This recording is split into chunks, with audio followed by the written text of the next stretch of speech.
Ni kwamba na experience yangu tu ya kazi za kufanya kijamii, personal consultation, nimekuja kugundua kipato kina nafasi kubwa kwenye mafanikio.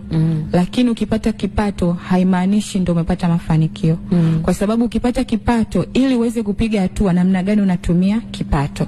Na labda hapo nianze kwa wale ambao changamoto ya watu ambao katika mfumo rasmi au wana chanzo cha kipato cha uhakika, nini wanakosea? Kwanza, namna ya matumizi yao.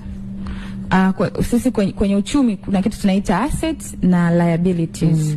Asset ni kile kinachoongeza fedha, lakini kuna kitu kinaita liability, ni kitu ambacho kinatoa fedha mfukoni. Labda mfano, mtu anaweza kawa labda mwajiliwa, yuko tu kwenye ofisi fulani, mfano labda na mshahara labda 900,000, 700,000, ambayo kimtaani tunasema ule mshahara kabisa, yani ningeupata mimi ningeweza kufanikiwa.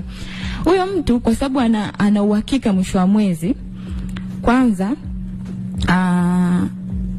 anafikiria kuishi kuendana na ile title au ofisi alionayo. Hicho cha kwanza. Kwa hiyo sehemu kubwa ya maamuzi ambayo anafanya kulingana na kataito kidogo alichokuwa nacho. Kwa labda mfano mtu anapata mshahara 700,000, ofisini akaambia bwana, hapa kuna uwezekano wa kukopa. Okay, sawa, shingapi? Milioni 20. Sema safi. Akapokea milioni yake 20. Cha kwanza, sasa mimi naenda ofisini na mguu. Anafikiria kununua gari. Sio jambo baya, lakini gari ni liability. Mwisho wa mwezi ile 700,000 anayopata anatakiwa ikatwe mkopo. Lakini pia familia yake iko kama kawaida na mahitaji yake yako kama kawaida. Sasa hapo unaweza kuona alikuwa na jukumu, labda pengine ana majukumu ya kifamilia, mwingine ana ya kwake familia aliyotoka na aloianzisha, alafu ameleta pia gari limemuongezea na mahitaji. Kwa sasa hapo unaweza kaona mtu anaweza kusema ni chanzo cha mapato.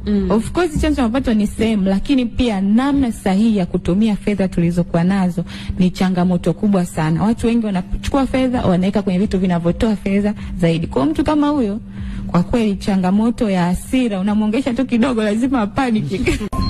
Magic FM. Believe in the power of magic.